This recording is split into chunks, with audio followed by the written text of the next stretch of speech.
오늘 이 시간 여러분의 발걸음에 복되어서 우리 2층 그리고 3층 영상으로 예배드리는 모든 성도들에게 크신 은혜가 임하길 주의 이름으로 축원합니다. 오늘 말씀의 제목은 교회 재정 함부로 쓰는 목사, 이런 제목으로 은혜를 나누겠습니다. 우리는 매주일 계속해서 이 레위기의 말씀을 상고하면서 때로는 참 이런 말씀은 도무지 오늘날 우리가 이해, 납득, 공감이 안 되는 말씀이다, 이렇게 여겨질 때가 있단 말입니다. 그러나 여러분, 그럼에도 불구하고요, 역시나 그게 하나님의 말씀인 이상은 우리를 향한 보시기에 심히 좋은 것, 선한 것만 주시는 그 복된 하나님 말씀인 줄 믿으시기를 축원합니다. 그렇습니다. 세상에서 들려오는 말들은 얼마나 그럴듯한지 몰라요. 이성적이고요, 과학적이고 이해, 납득, 공감이 아주 쏙쏙 되는 말만 해가지고 그 말대로만 따르면 너무나 좋을 것 같다고요. 그러나 아닙니다. 여러분, 그 세상 말은 결국은 우리를 안 되게 하고 망하게 하고 영영 죽이는 말인 거예요. 우리가 지난 시간에 살펴본 게 뭡니까? 같은 레위 지파 사람들이라도요, 눈먼 자, 다리 저는 자 등등 말이죠. disabled person. 그러니까 장애를 가진 자는 제사장이 될 수 없다는 이 말씀을 했어요. 그런데 우리는 이런 말씀 앞에서 내 요망만한 요 두뇌 가지고 말이죠, 자기 소견에 오른 대로 약자를 보호하고 장애인 차별 금지법을 제정하라 뭐 이래 가면서요, 이 세상 나라에서 하듯이 그 세상 나라 이치 가지고서 말이죠, 거룩하신 하나님 말씀 따지고 들면 절대 안 되는 것입니다. 여러분, 거룩이 뭡니까? 거듭거듭 말하지만 다르다는 거예요. 분리되었다 이런 거예요. 세상과 구별된다는 것입니다.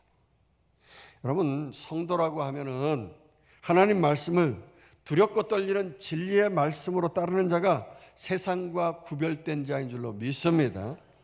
그런데 이 거룩한 구별된 성소에서, 주의 몸된 교회에서 세상 사람들이 하는 것처럼 그렇게 세상 이치와 세상 주장을 가지고서 하나님 말씀 위에 자신의 목소리를 더 높여가면서 말이죠, 그 하나님 말씀을 밑에 내려놓고 깔아 뭉개면서 말이죠, 자신의 주장이 옳은 것처럼 그렇게 목소리를 내서는 안 되는 겁니다.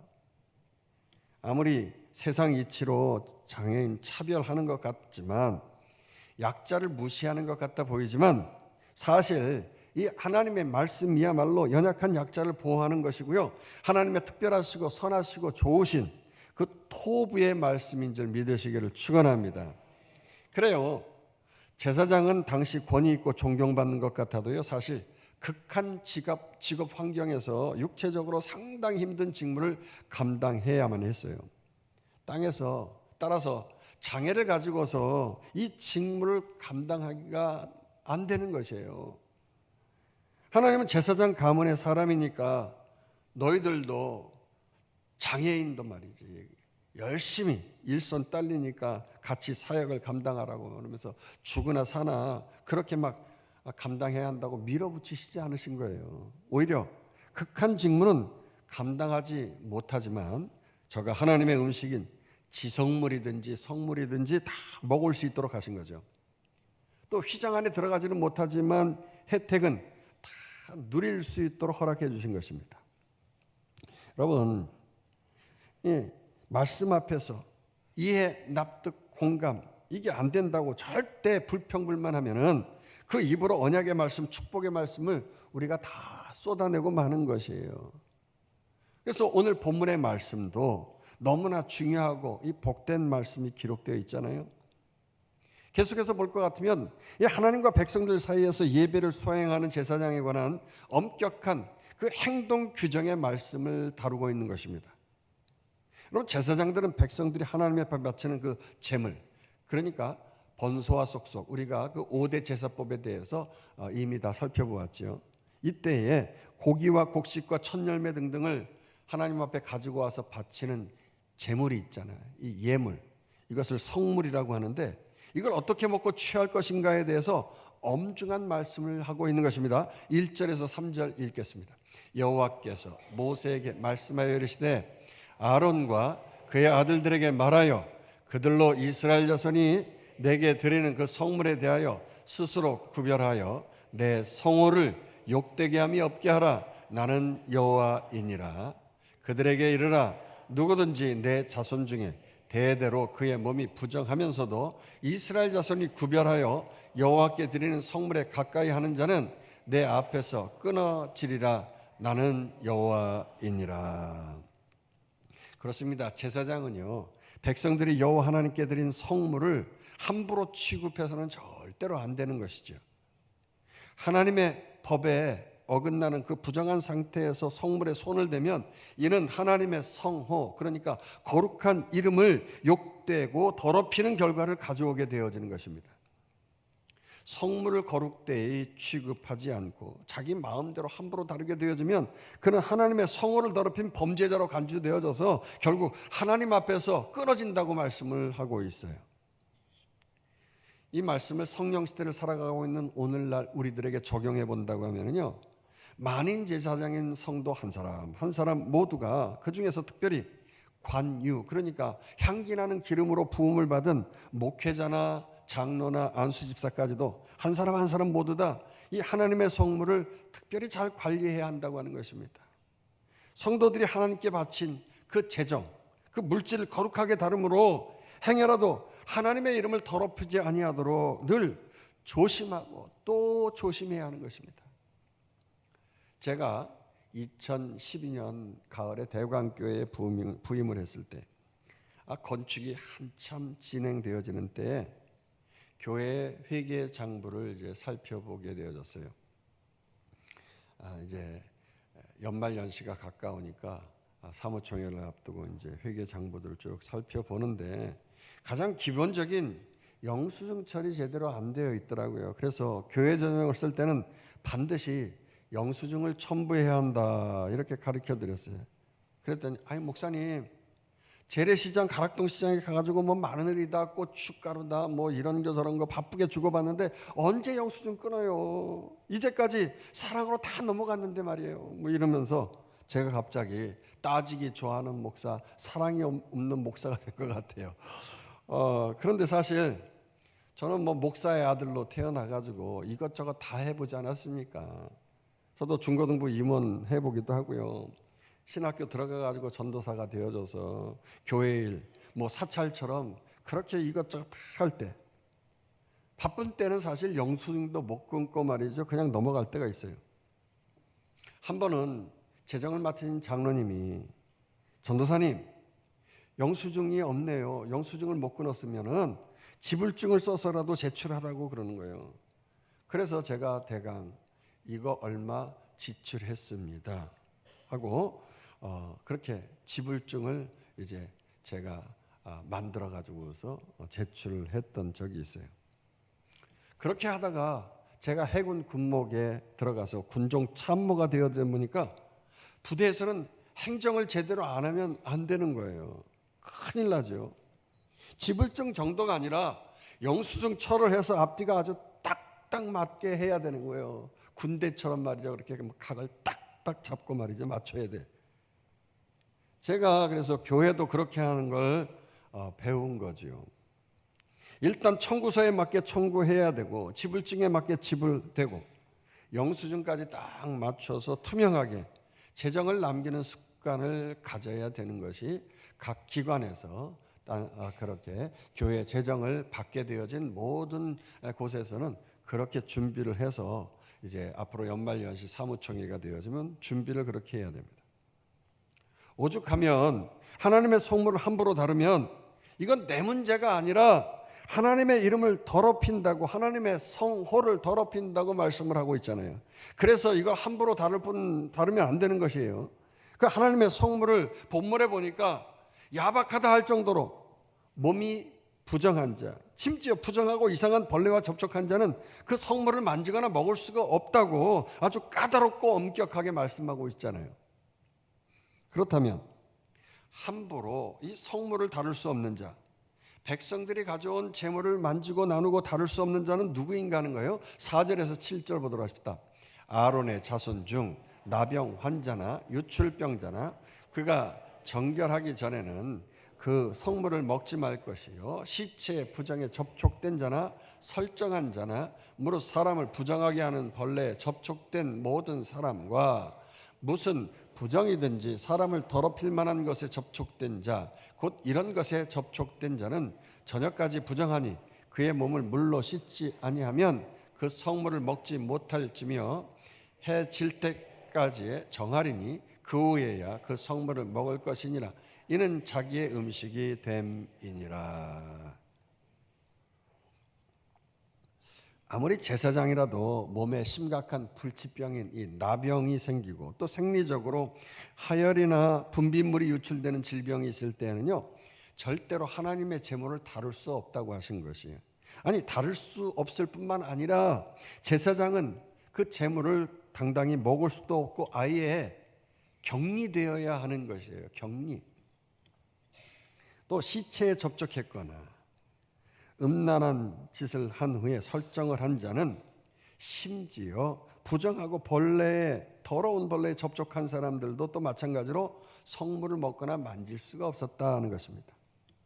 그러나 이들은 몸을 씻고 해가 지는 저녁까지 경과한 후에는, 즉 유대인들의 하루는 저녁부터 시작이 되어지기 때문에 새날을 시작하는 저녁부터 새롭게 하나님의 성물을 먹고 만질 수가 있었던 것이죠. 여러분, 이 말씀을 우리 성도들에게 적용해 본다면 어떨까요? 하나님의 성호를 욕되게 하지 않기 위해서는 성물을 다룰 때마다 먹을 때마다 스스로 몸을 철저히 구별되게 거룩하게 유지하고 지키라, 이런 말씀이지요. 여러분, 제사장에 있어서 가장 큰 사명이 뭡니까? 하나님과 백성 사이에 쌓여있던 담, 그 죄의 문제를 중보기도 하면서 회개하게 하면서 하나님과 사람 사이를 화목케 하는 직분을 감당하는 것이 제사장의 큰 사명이죠. 하나님 앞에서 백성들의 생명을 대신해서 그 제물의 피를 가지고 나아가는 거예요. 그래서 백성들의 죄를 하나님 앞에 아뢰는 거지요. 하나님, 이 피를 보시고 이 제물을 대신해서 백성들의 죄인데 이 제물이 대신 죽었으니 하나님 용서해 주시기를 원합니다. 그 제물의 피를 가지고 들어가는 일을 하는 정말로 중차대한 사명을 가진 자들이에요. 그런데 그런 거룩하게 구별된 자가 참 죽을 일 쌓이고 살았으나 죽은 것 같은 그렇게 시체가 막 드글드글한 세상에 아주 코를 박고 말이죠, 깊이 접촉하면서 쾌락을 일삼으면서 온갖 더럽고 부정한 것과 짝하면서 살아가면 되겠느냐 하는 거예요. 우리 몸은 하나님의 것인 줄로 믿습니다. 우리 몸을 구별해서 함부로 세상과 접촉하며 살아서는 안 되는 것입니다. 특별히 하나님의 사명을 감당하는 제사장인 우리이기 때문에 더욱 그런 거예요. 그러나 안타깝게도 오늘날 우리 거룩한 성도들이 그런 더러운 세상과 같아도 너무 같다는 게 문제 아니겠어요? 세상과 똑같이 참 죽을 일에 올인하면서 말이죠, 시체들처럼 살았으나 죽은 자 같은 자들과 똑같이 먹고 마시고 시집가고 장가가는 그러한 세상 일에만 몰두하는 거죠. 진짜 시집가고 장가가는 그런 것이 아니라 음란하다, 그런 것입니다. 그런 것에 몰두하면서 살아가는 거, 그렇게 부정하게 살아가는 자들에게 오늘 본문은 말씀하고 있는 거예요. 날마다 하루 일상의 삶을 마칠 때마다, 저녁이 되고 또 새날 아침을 맞을 때마다 그 부정한 몸을 깨끗하게 물로 씻고 하루의 삶을 회개한 후에 다시 예배자로 올바로 서라고 말씀하시는 거예요. 할렐루야. 그렇게 깨끗하게 정하여진 후에야 하나님의 성물을 먹으면서 자기 음식을 삼고 살아갈 수 있다는 거지요. 자, 이제 계속해서 제사장은 하나님의 성물을 다루고 그 성물을 먹는 자로서 결코 이 거룩치 않은 세상 욕심을 내면서 거룩한 성물이 아닌 걸로 말이죠, 닥치는 대로 아무거나 먹어 치우는 일이 없어야 된다고, 그렇게 먹으면 안 된다는 거예요. 그래서 8절에서 9절 한번 읽어보도록 하십시다. 시체나 찢겨 죽은 짐승을 먹음으로 자기를 더럽히지 말라. 나는 여호와이니라. 그들은 내 명령을 지킬 것이니라. 그것을 속되게 하면 그로 말미암아 죄를 짓고 그 가운데에서 죽을까 하노라. 나는 그들을 거룩하게 하는 여호와이니라. 그렇습니다. 제사장이 아무리 궁해도 그렇지 말이에요. 하나님께 바쳐진 제물이 아닌데, 오늘날로 말한다고 하면 길을 가다가 로드킬 당한 차에 치여가지고 죽은 그런 짐승들 있잖아요. 찢겨 죽인 동물들. 뭐 어떤 연유로 해서 죽었든지 길에 짐승이 죽었다고 해서 야, 저 사슴고기 맛있겠다 그래가면서 말이죠. 하나님의 성물을 먹는 자가 근원도 모르는 걸 말이죠. 먹겠다고 욕심 부리면 안 된다는 거예요. 여러분, 오늘날로 말한다고 하면 불법적인 돈 그거 너무 좋아하면 안 된다 그겁니다. 그거 따라가면 안 된다는 거예요. 생판 모르는 사람하고 오다 가다 말이죠. 길에서 말이죠. 날이면 날마다 오는 게 아니에요. 자, 골라봐 막 이렇게 돌려가면서 말이죠. 찍어 막 이러다 막 도박하고 말이죠. 뭐 저 라스베가스 가서 아예 막 그냥 땡겨가면서 막 그냥 그렇게 하지 말라는 거예요. 일확천금 노력하면서 뭐 피라미드 다단계 해가지고 닥치는 대로 돈만 되면 뭐든지 하겠다는 그런 자세, 그런 신앙적인 자세가 아니라 탐심을 가지는 자세 가지고 하나님 재정을 다루고 교회의 녹을 먹어서는 절대 안 된다 이런 말이에요. 결국 그런 탐심은 하나님의 성호 이름을 욕되게 하고 말이죠. 그런 자는 자기 죄를 짓고 그렇게 살다가 그 가운데 오늘 본문에 죽을까 한다고 하시면서 아주 단호하게 죽음을 맞이한다는 거예요. 엄청난 말씀을 하시는 것입니다. 그래서 여러분 착각하면 안 되는 거예요. 교회 성물인 헌금 가지고 그냥 뭐 저축해놓지만 말고 좀 좋은 데 투자하자고 막 그래가면서 거기에 막 관심을 쓰고 그래서는 안 된다는 거죠. 뭐 좋은 건물 빌딩 사가지고 이자 따박따박 받고 성도들 헌금 안 해도 되잖아요. 뭐 그래가면서 신앙생활 대충 하려고 한다고 하면 이거 하나님이 촛대로 옮기시는 교회가 되는 거예요. 예물은요 하나님 앞에서 희생하는 것이거든요. 나를 대신해서 이게 주고 내가 살 수 있는 방법이 되는 건데 이것조차도 안 하겠다, 회개 안 하겠다, 헌신 안 하겠다 하는 것은 구원 못 받겠다 그런 거 아니겠어요? 천국 안 가겠다 이런 거예요. 하나님이 촛대 옮기시는 거예요. 저를 비롯한 교회에 관유를 부음받은, 그러니까 향기나는 기름을 부음받은 교회의 리더인 장로, 안수 집사들 되면은 행여라도 교회에 이런 식으로 돈 얘기가 나오면 안 되는 거예요. 우리 교회에 이런 식으로 돈 뭐 쓰자고, 여러분 그러면 교회 리더 될 자격이 없는 사람들이에요. 교회에 이런 만몬신이 가득할수록 순간 사람들 눈이 돌아가요. 돈이 많은 그 초대형 교회, 우리 지역 교회 말이죠. 그래가지고 그 돈 때문에 사람 자살해서 죽고 말이죠. 뭐 그러잖아요. 아니면 반대로 돈이 너무 없어가지고 만몬신 때문에 원망 불평하고 그러잖아요. 이 사탄이요 망하게 만들려고 하는 거예요. 특별히 기름 부은 목회자는 여러분 세 가지의 구설수에 올라서는 절대로 안 되는 거죠. 그래야 목회에 성공하는 거로 보는 것입니다.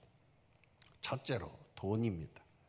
돈 문제로 구설수에 오르는 순간 하나님의 사역자로 제대로 쓰임 받을 수가 없는 거예요. 두 번째, 여자 문제죠. 요즘 여자 문제로 목회 못하고 쓰러지는 목회자가 얼마나 많은지 몰라요. 특별히 초대형 교회 스타 목사님들 주변에는 말이죠, 꽃뱀과 같은 그런 이단에서 일부러 자꾸 그렇게 쓰러뜨리려고 그런 사람들이 드글드글하다고 하죠. 워낙 인기도 많고 해서 쓰러질 일도 많고 그래요. 세 번째는 명예입니다. 나이가 들수록 자꾸 내 이름을 내려고 내세우고 자기 밑에 줄 세우고 뭐 그런 일들을 하죠. 저 자신도 그래요. 남자이기 때문에 명예를 갖고 싶은 욕망이 있지만 내가 하나님 앞에서 목사가 된 이상 이미 모든 거 다 내려놓은 사람 아니에요. 그렇기 때문에 다 내려놓았기 때문에 이름도 없이 빚도 없이 하나님께서 주시는 것으로 먹고 살아가기로 작정했으니까 크던 작전, 그 물질 가지고 나에게 주어진 물질 가지고 하나님 영광 위해서 연약한 사람 도와주고 복음 전하면서, 그리고 하나님이 기회 주셔서 물질 축복받고 건강 축복받고 더 그거 가지고 말이죠, 마지막 남은 여생 하나님 영광을 위해서 복음 전파하면서 사는 것이 저의 소망이에요. 할렐루야. 그런데 남자들은 이상하죠. 나이가 들수록 명예심 때문에 막 피튀기게 그 명예 가지고 싸우잖아요. 이번에도 권 목사 나 좀 도와줘 하면서 전화가 왔어요. 내용인즉슨 저희 동기가 내년에 총회장 되려고 나온다고 도와달라는 거예요. 제가 동기회장을 10여 년 이상 이렇게 쭉 하니까 뭐 관계가 친구들이 하고 있으니까 제가 표심이 있으니까 저한테 도와달라는 거예요. 근데 문제가 생겼어요. 뭐냐면 또 다른 동기가 선영아 너 동기회장 했으니까 나 좀 도와줘야 되지 않겠어? 이러면서 또 전화가 온 거예요. 야, 그러니 친구들끼리 의갈 일이 있겠습니까? 이거 뭐 꼭 그렇게 같이 나와서 뭐 동기들을 그렇게 힘들게 할 일이 뭐가 있어요? 야, 네가 먼저 하고 내년에 내가 다음에 할게. 너 그때 되면 나 밀어줘라. 뭐 이렇게 하면 좀 얼마나 아름다워요. 그런데 같이 지금 치고받고 싸우겠다고 말이죠. 아무튼 그래요. 하나님 일 하겠다고 뭐 나온다는데 어떻게 하겠어요. 뭐 그렇지만 참 시험 당할 일이 있는 것 같아서 조심해야겠다 싶어요. 참 저 자신도 그런 것 같아요. 주변에 친구들이 권 목사 그래도 너는 이것저것 친구들 앞에서 뭐 네가 다 이렇게 헌신하고 나눠주고 해서 뭐 십수년 이렇게 동기회장도 하니까 교단에서 네가 활동해야 되는 거 아니야? 자꾸 부추기는 거예요. 뭐 총회장 찾고 그건 나 뭐 교회도 뭐 지금 우리 교회 지금 부흥시키고 해야 되고 그거 말고라도 뭐 교단에서 할 수 있는 거 얼마나 많지 않아. 뭐 좀 나이가 됐으니까 우리쯤 되면 이제 후배들 좀 이렇게 도와주고 네가 격려하면서 좀 해야 되는 거 아니겠어? 자꾸 부추기는 거예요.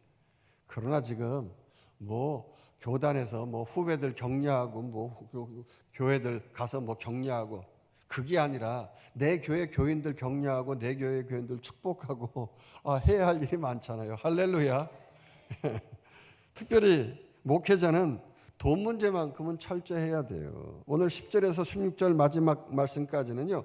그 성물에 관한 제사장의 태도와 어떻게 물질을 관리해야 할지에 대한 규례가 아주 엄격하면서도 단호하고 아주 구체적으로 우리에게 가르쳐주고 있어요. 일단 하나님의 성물은 뭐 좋은 게 좋은 거라고 하면서 아무나 먹지 못한다는 거지요. 하나님의 성물인 교회 재정으로 목회자가 함부로 자기 가족이나 뭐 친구들 왔다고 말이죠. 자기 자랑하면서 사주고 개인을 위해서 그렇게 막 쓰면 안 된다는 거예요. 그걸 성물에서 지불하게 한다든지 그런 식으로 해서는 절대 안 된다는 거예요.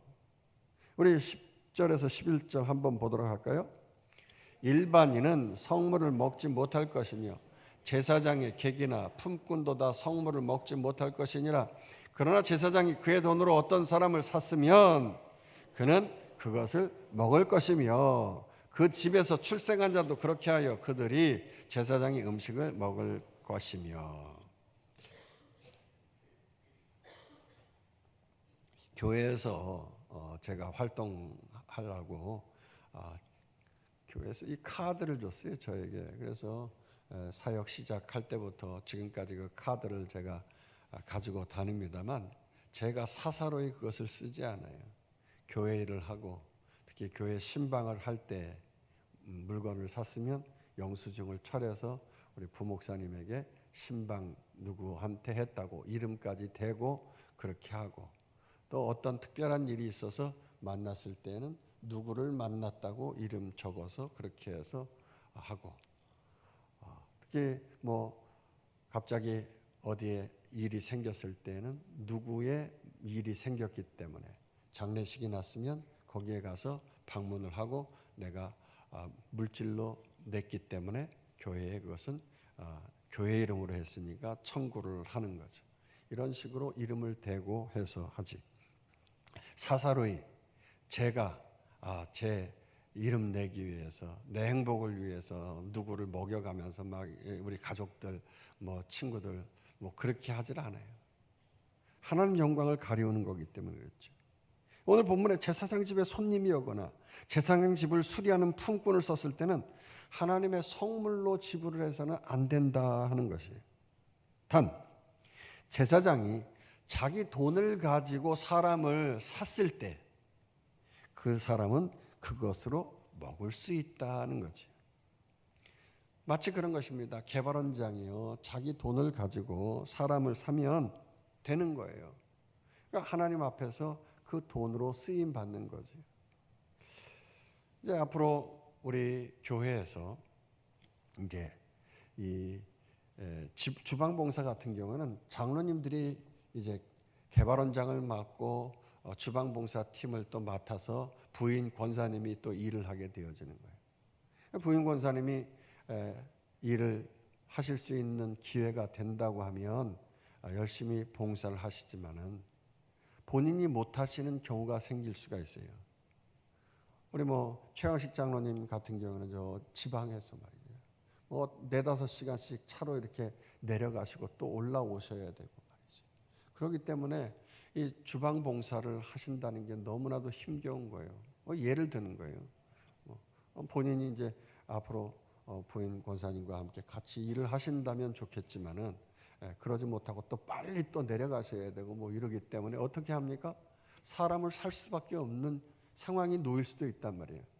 그러면 외부 사람을 살 수도 있지만 교회 사람을 내가 이렇게 헌신할 테니까 기왕이면 교회 분 중에서 일하시는 분이 계시다고 하면 한번 내가 물질을 드릴 테니까 봉사해 주세요. 해서 그것을 가지고 쓸 수가 있다는 거지요. 개인적으로 산 거잖아요. 그러니까 그것을 샀을 때는 그분은 교회에서 봉사하면서 헌신할 수가 있는 거죠. 예를 든다고 하면 그런 거예요. 또 제가 대광교회 처음 부임하고 나서 교회에 이제 교육시설에 막 투자도 해야 되고 물놀이장을 만들 때 막 무작정 만든 게 아니에요. 지금 교회가 막 부도나게 생겨가지고 지금 어려운 상황인데 재정의 많은 90% 가까이를 다 업자에게 주었는데 그 업자가 일부러 부도내고 도망가는 그런 상황에 막 놓여 있는데 어떻게 교회에 무슨 일을 할 수 있겠어요? 그러니 사실 저는 미국 교회에서 보고 배운 게 있기 때문에 다음 세대를 위한 투자가 너무 중요한 것 같아요. 그래서 돈이 없어. 이걸 어떻게 하나? 물놀이장 만들어 가지고 아이들 좀 함께 기쁨을 나누고 이것저것 교육시설도 좀 새롭게 좀 만들어야 되겠는데 하면서 생각한 것이 있는데 그냥 내 사비로 하나님 앞에 바치고 그래서 그 사비를 바치고 나서 이제 물건을 내가 사가지고서 쓰는 거예요. 그래서 그게 100만 원이 됐든 얼마가 됐든 그냥 목적 헌금으로 하나님 앞에 드리고 나서 이제 조현진 목사님하고 말이죠. 그때는 전도사님이었죠. 조현진 전도사님 손도 이렇게 잘 이렇게 만지시는 걸 좋아해서 같이 파이프 사가지고서 물놀이장 만들고 바닥에 깔아서 물 새지 않게 하고 말이죠. 또 모터를 아이들 감전 안 되는 특별한 모터를 또 사가지고서 그것도 연결하고 말이죠. 그래서 물놀이장을 만들어가지고 아주 인기 폭발로다가 그냥 해서 아이들이 막 그냥 넘쳐날 정도로 교육기관이 막 그냥 몰려들고 그러면서 그렇게 헌신을 해서 교육시설이 늘어나고 교육단 교회가 그런 걸 잘 한다고 해가지고 심지어 서울시에서 또 구청에서 우리 강동구청에서 저한테 수고 많이 한다고 그렇게 다음 세대를 위하여서 희생 봉사한다고 그래가지고 상장도 주고 그랬지 않습니까? 그래서 우리 권사님들이 나는 아무 생각 없었는데 권사님들이 갑자기 나타나가지고서 꽃다발 들고 와가지고서 같이 또 축하해 주셔가지고 또 기쁨 2배였었는데 아무튼 그렇게 지역사회를 위해서 헌신하고 하나님 사랑, 이웃 사랑, 우리 교회의 모토를 그대로 이제 실천을 하기 시작해서 교회가 그렇게 해서 부흥을 하기 시작했잖아요. 그렇기 때문에 교육기관을 섬기는 우리 부장들은요. 목사님 우리 교육부서가 이거 하면 좋겠어요, 저거 하면 좋겠어요 하면서 말로만 하지 말고 말이죠. 돈 달라고 막 그러지 말고 부장이 뭡니까? 자기 돈을 내서 부흥시키는 게 부장이에요. 제가 늘 말하지만 리더가 뭡니까? 팀장이 뭡니까? 개발원장이 뭡니까? 내 물질을 내서 먼저 앞장서서 돌격 앞으로 하면서 격려하고 희생해가지고서 부흥을 이뤄내는 거예요. 부서가 성장하도록 그렇게 물질을 내지 않고 말이죠. 뭐 완장 찬 것처럼 말이죠. 그래서 애하고 뒷짐지고 말이죠. 왜 안 해? 그래가면서 막 소리나 질러대고 화나내고 말이죠. 그런 것이 부장이 아니고 리더가 아니에요. 여러분들 물질로 후원하고 투자해서 반드시 부흥을 이뤄내야 하는 우리 리더들 더 힘있게 헌신하고 충성하길 주의 이름으로 축원합니다.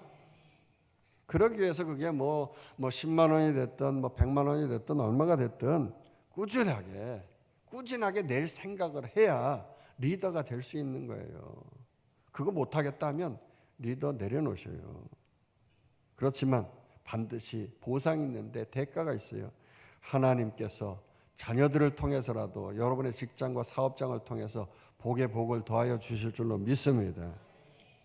우리 권사님들은 사실 뭐 사업하시는 분이 없고 뭐 그러니까 물질이 없으시니까 손이 부르터도록 주방에서 봉사하시고 충성하시지만 거저가 없어요. 자녀들을 통해서 축복해 주실 줄로 믿습니다. 할렐루야. 저는 대광교회 부임해가지고 그래서 아예 교회 발전 헌금으로 목적 헌금을 지금까지 드리고 있어요. 100만 원이 됐든 200만 원이 됐든 뭐 매달마다 꾸준하게 헌금을 해요. 제가 내고 제 아들이 함께 도와주니까 함께 하고 있어요.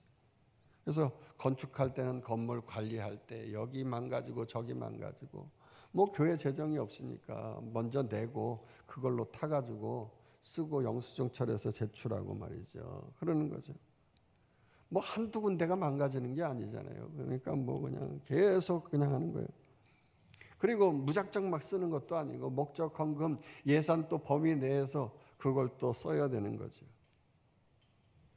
건축하기 전에는 우리 교회 성가대가 지휘자로 정혜령 안수 집사님이 무보수로 무료로 봉사를 하면서 지휘했다고 하는데 참 수고가 많았어요. 10년 가까이를 그렇게 헌신했다고 하더라고요. 그런데 중요한 사실은 반드시 우리 성도들이 알아야 할 사실은요. 착각하면 안 돼요. 내가 무료 봉사 그게 아니라 당연한 거다 이런 생각을 해야 돼요. 교인들은 하나님 앞에서 달란트대로 섬기고 봉사하고 충성하는 자들이에요. 할렐루야. 그러니까 대가를 받고 내가 헌신하겠다 그런 마음을 갖는 순간 천국에서 면류관이 없을 뿐 아니라 이 땅에서도 너는 이미 그거 받았기 때문에 축복이 없는 거예요. 그걸로 땡칠 분들은 그렇게 받으시고 봉사하시고요. 하나님 앞에서 내 자손의 대까지 복에 복을 더하여 주시는 축복을 받기를 원하고 천국 가서도 면류관 받기를 원한다고 하면 우리 대광교회 성도인 이상에는요. 절대 그냥 헌신만 하면 되는 거예요. 할렐루야. 네. 그래서 돈 받고 봉사하는 건 진정한 봉사가 아니고 헌신이 아닌 거예요. 하나님이 나에게 주신 자기 재능 따라서 헌신할 때에 복이 임할 줄로 믿습니다. 어쨌든 이제 건축을 마치고 나서 이제 교회도 커져야 되고 성가대 수준도 올라가야 되기 때문에 음악의 전문성을 가진 분을 초청해야 할 시기가 온 거예요. 그래서 전문가를 초청을 해야 되는데 모르시는 분은 말이죠. 목사님 교회가 건축하느라고 재정이 어려운데 한 푼도 아쉬운데 뭐 우리끼리 헌신하면 되지 뭐 지휘자를 왜 모시느냐고 못하러 돈 주면서 모시느냐고 뭐 오해하시는 분이 있는데 그때 제가 바로 한 게 지휘자를 위해서 예배를 위한 목적 헌금 그거 해서 지휘자를 청빙해가지고 오늘날까지 헌신을 하고 있는 거예요. 그냥 뭐 재정도 없는데 어디서 저렇게 지휘자를 데리고 와서 저렇게 주나 다 이유가 있으니까 하는 거예요. 뭐 어떤 이유냐? 이 지휘자는요 영적 전쟁의 최일선에 앞장서는 자거든요. 지휘자가 찬양 잘못하다가 사탄이 되어졌잖아요. 교만해가지고 사탄이 되거든요. 그러니까 지휘자 찬양대 이거 잘해야 됩니다. 하나님 앞에서 이스라엘 백성들이 가나안 땅 정복 전쟁할 때 제일 먼저 법 깨지고 어깨에 메고 그리고 그 다음에 따라간 사람들이 누구예요? 찬양대 아니에요. 영적 전쟁의 제일 선에서 앞장서서 나가는 자들이기 때문에 자칫 잘못하면 죽을 수도 있고 쓰러지고 넘어지기 때문에 시험당할 수 있기 때문에 항상 긴장하면서 나아가야 되는 자들이 이 찬양대, 성가대들이에요. 이 자만하다가 시험당해서 넘어진다고요. 그리고 이 목사와 영적인 코드가 맞아야 되는 거예요. 제가 어떤 게 이렇게 유튜브 예배를 드리면서 찬양을 들었는데 말이죠. 그 지휘자가 작곡을 아주 잘하는 사람인 것 같아요. 일반 찬양을 가지고서 막 하는데 말이죠. 찬양은 잘하는데 너무 난해하고 말이죠. 곡을 막 그냥 너무 정신없이. 이 교회에서도 이 찬양을 할 때 교회가 쓰는 어떤 코드가 있어요. 음에 대한 그 코드가 있는데 그걸 벗어나 가지고 또 박자도 그렇고요. 막 그걸 막 벗어나 가지고 막 이상하게 막 세상적으로 막 그 쓰는 어떤 그런 코드를 써가면서 막 하는데 그게 막 시험 당하게 만들 거예요. 뭐 찬양대원들은 잘하는데 지휘자가 그것을 제대로 못 뽑아내 가지고 막 곡이 제대로 은혜가 안 되더라고요.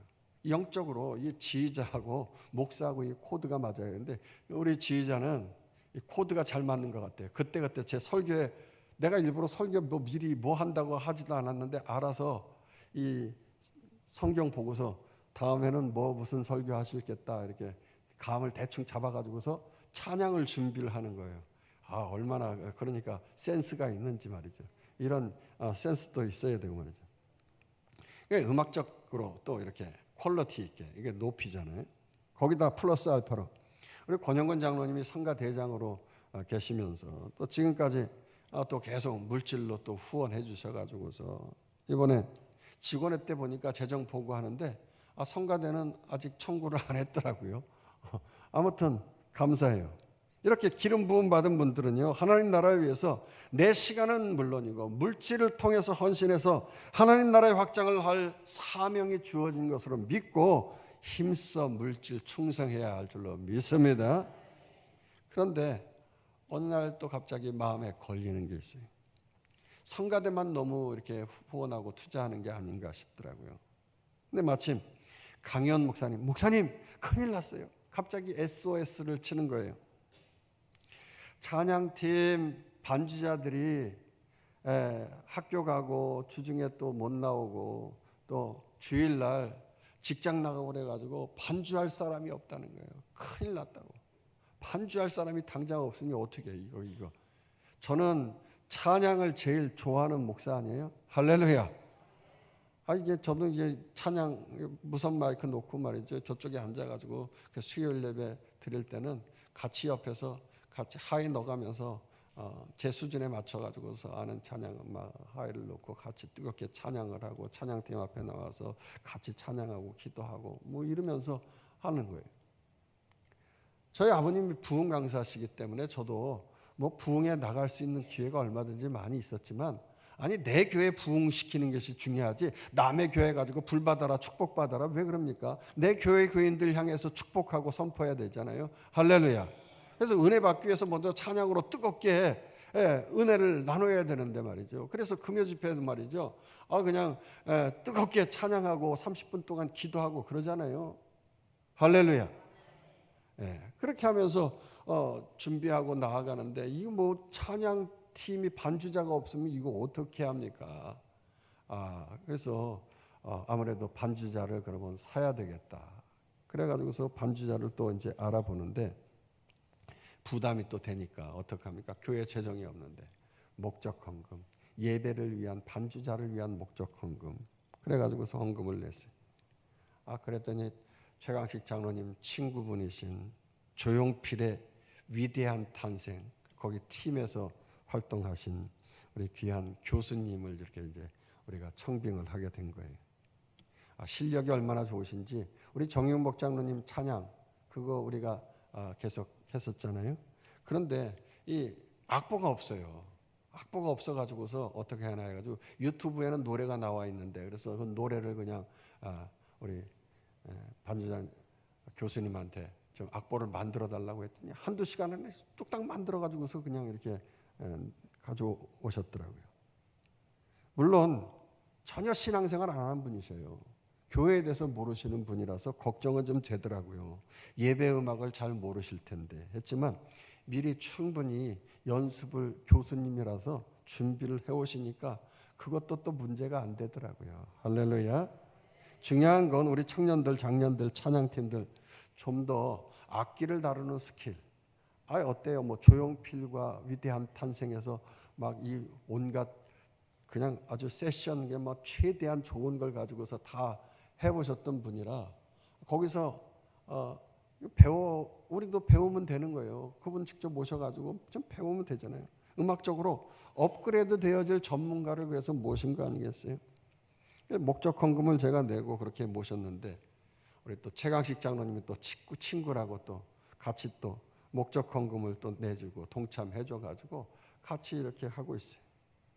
제가 좀 아쉬운 게 있다고 하면 우리 청년들 공부하는데 또 열심히 헌신하고 교회 와서 하는데 뭐 교회에서 무조건 교회는 헌신해야 한다. 이거 당연한 거지만 어디 그럽니까? 내 자식인데 내가 좀 수고한다고 먹으라고 좀 뭐라도 좀 쥐어줘야 되는데 제가 평일날은 카페팀에 가가지고서 시간이 좀 날 때 이렇게 커피 마시면서 뭐 좀 쥐어주고 5만 원이 쥐어주고서 오고 뭐 그러는데 우리 여기 찬양팀한테는 그런 기회가 없었어. 주일날 맨날 그냥 뭐 주일날 다 신방이 있다 보니까 뭐 어떻게 뭐 만날 시간이 제대로 없고 하다 보니까 깜빡하고 잊어버리고 그냥 지났는데 우리 청년들 미안해요. 조만간에 좀 시간을 내가지고 짜장면에 탕수육이라도 좀 한번 같이 먹자고. 예전에는 내가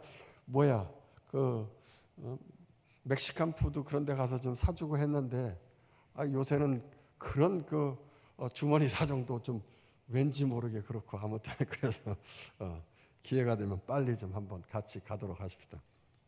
아무튼 무슨 일 하든지 저는 그래요. 제 스타일은 먼저 내고 하나님의 일을 그냥 시작해 버리는 거예요. 그냥 할렐루야.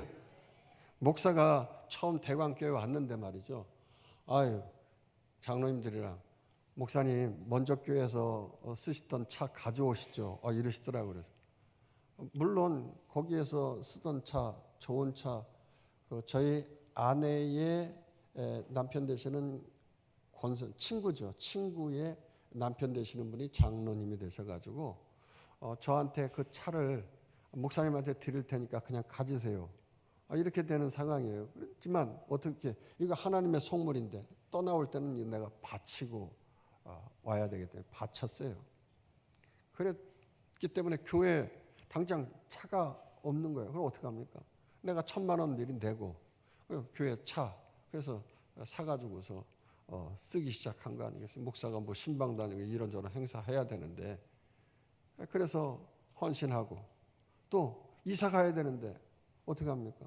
100만 원 미리 내고 전월세 내가지고서 또 가고 뭐 그러는 거예요. 미리 내는 거예요. 그러면서 사는 거지 뭐 어떻게 해요.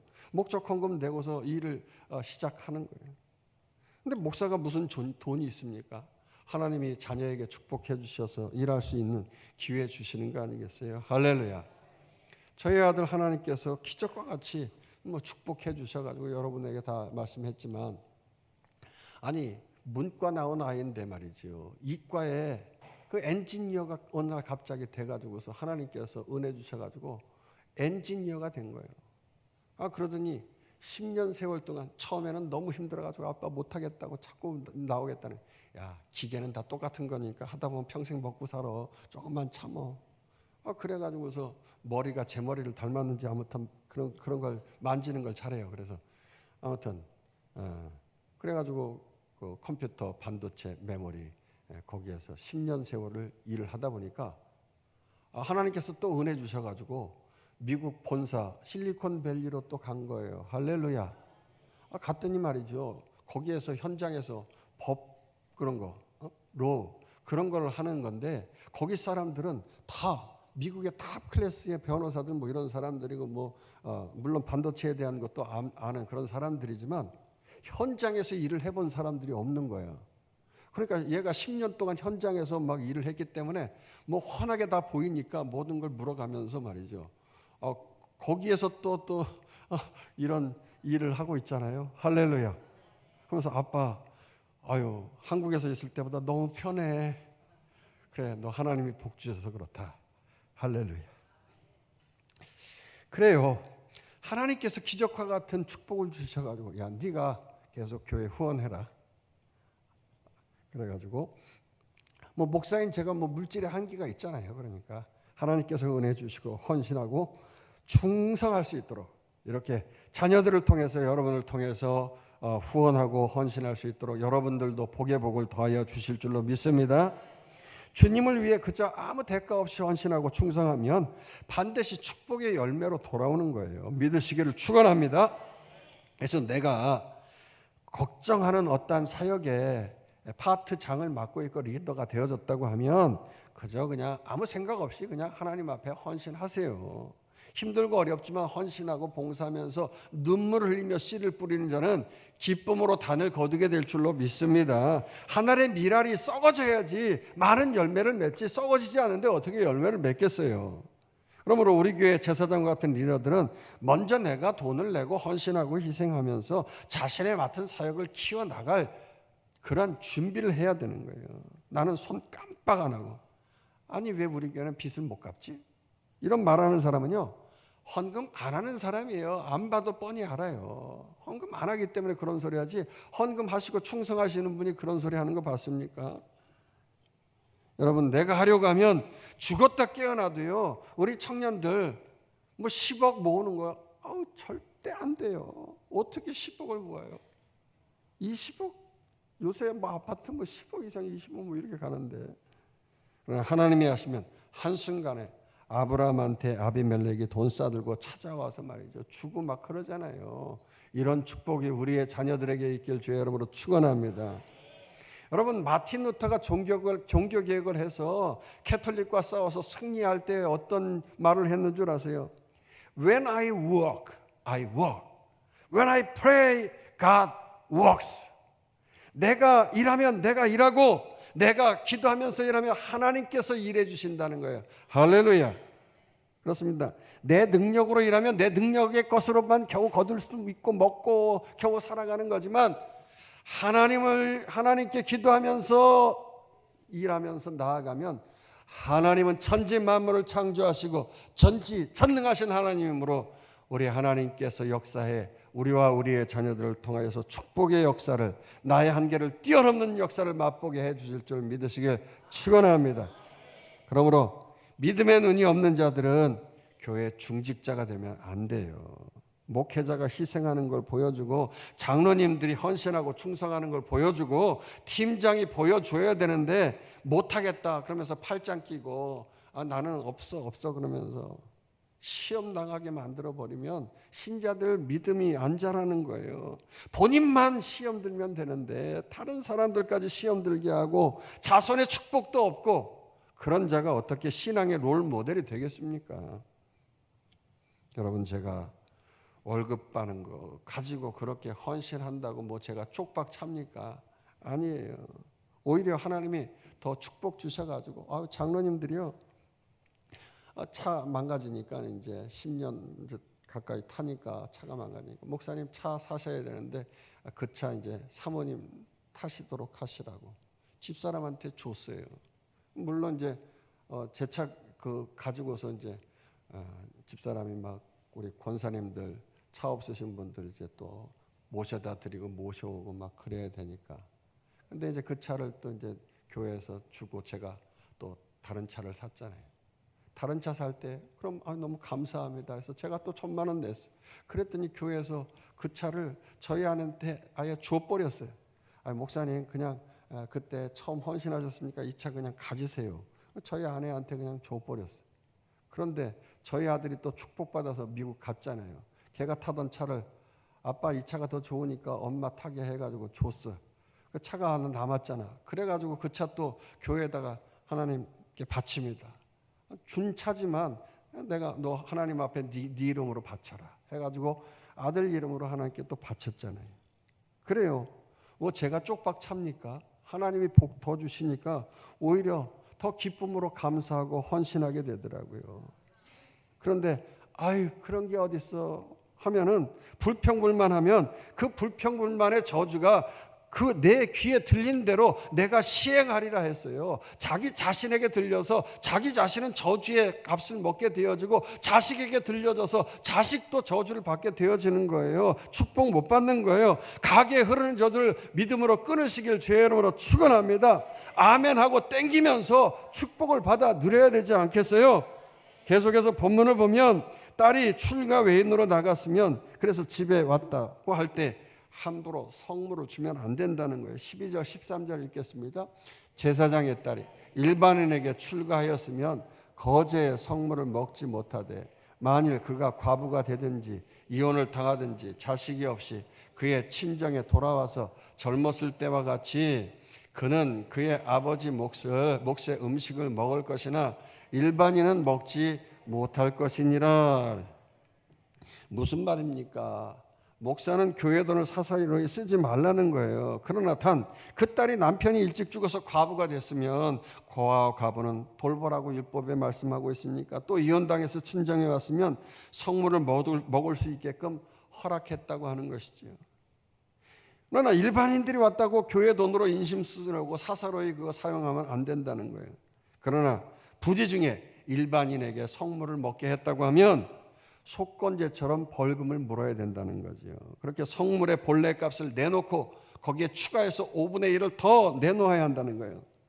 하나님의 성물을 사사로이 사용하거나 속되게 하지 말라고 아주 엄격하게 명령하시는 거죠. 14절에서 마지막 16절 있습니다. 만일 누가 부지 중에 성물을 먹으며 그 성물에 그것의 5분의 1을 더하여 제사장에게 줄지니라. 이스라엘 자손이 여호와께 드리는 성물을 그들을 속되게 하지 말지니 그들이 성물을 먹으면 그 죄로 인하여 형벌을 받게 할 것이니라. 나는 그 음식을 거룩하게 하는 여호와이니라. 그렇습니다. 우리 모두는 만인 제사장, 게다가 그냥 제사장이 아니라 왕 같은 제사장이에요. 할렐루야. 그 옛날의 제사장은 백성이 가져온 제물을 씻고 태우고 몸으로 일하는 아주 극한 직업의 제사장이었습니다. 그러나 이제는 예수 그리스도로 말미암아 모든 율법이 완성되어짐으로 말미암아 우리는 왕 같은 제사장이 되어졌어요. 왕은 선포하는 사람이에요. 이처럼 왕 같은 제사장은 우리 성도는 하나님의 말씀으로 선포하면서 믿음으로 땡기면서 나아가는 제사장이 된 것이에요. 여러분, 우리 교회는 그런 사람이 한 번도 없어서 말하지만은 내가 교회 재정이 걱정이 되면 걱정하지 말고 기도하는 게 중요하잖아요. 그런데 걱정하다 못해서 불평하고 원망하고 뭐 이렇게 바꿨으면 좋겠다 저렇게 바꿨으면 좋겠다 내 주장하는 사람이 있어요. 그리고 자기 주장만 하면 되는데 이 사람한테 가서 말하고 저 사람한테 가서 말하고 문제를 자꾸 확산시키려고 하는 사람이 있다고요. 절대 그런 일을 하면 안 되잖아요. 세상과 똑같은 일 하면 안 되잖아요. 내 말이 하나님 위에 있어요. 그러면 되겠어요? 우리는 거룩한 성도요, 왕 같은 제사장인데 왕처럼 믿음으로 선포하면서 엄청난 축복을 받아야 되는데 내 주장하면 사탄이 틈이 타는 겁니다. 사탄은요 디아블로스라고 해가지고 틈을 나누고 이간질시키는 거예요. 내가 믿음의 그릇을 크게 준비하면 하나님이 그 큰 곳에 부어주시는데 그릇은 준비는 안 하고 말이죠. 맨날 그냥 이것저것 얘기하고 돌아다니면서 음해하고 그러면 이 조그만 간장종지 그릇 거기다가 하나님이 복 부어주시겠냐고요. 만약에 교회 재정이 걱정이 된다고 하면 내 생각 주장하지 말고 먼저 기도하는 거예요. 그리고 나서 목사에게 찾아오고 싶은 마음이 든다고 하면 이번에는 금식 기도를 7일간 반드시 7일간 하고 오십시오. 7일간 하고 오게 되어지면 그때는 먹는 게 제일 생각나는 거예요. 저도 40일 금식 기도를 했기 때문에 7일 될 때 뭐 이럴 때는 10일째 될 때까지는 맨날 짜장면 탕수육이 머릿속에서 왔다 갔다 하는 거예요. 내가 끝나고 나면 이거 빨리 먹어야지 막 배가 고파서. 근데 20일째 되니까는요 이제는 먹는 거 생각이 아예 안 나. 이제 내가 죽으면 어떡하지? 죽는 생각이 나기 시작하는 거예요. 내가 내 머리에다가 머리에 안수하고 잠자고 내일 아침 일어날 수 있을까? 주여 살려 주시옵소서. 죽는 생각밖에 안 나요. 그러니까 여러분 7일째는 먹는 생각 나니까 금식했어도 먹는 생각이 안 나고 말이죠. 교회 재정 생각이 난다? 그러면 오세요. 목사님 이러면서 오시라고요. 말씀을 마칩시다. 오늘 말씀한 대로 하나님의 전에 나오는 성물을 먹고 영적 육적 양식을 먹고 살아가는 우리 만인 제사장, 왕 같은 제사장은요, 늘 믿음의 눈을 뜨고 하나님의 축복의 재물을 바라볼 것인가, 아니면 쪽박차는 걸 바라볼 것인가, 양당간에 결정해야 할 거예요. 이때 우리는 반드시 믿음으로 바라보는 쪽을 땡기면서 축복 받아 누리는 우리와 우리의 자녀 되기를 주의 이름으로 축원합니다. 축원합니다. 우리 함께 합심해서 기도하십시다. 하나님 나라와 영광을 위하여 우리의 물질 함부로 사용하지 않고 오직 주의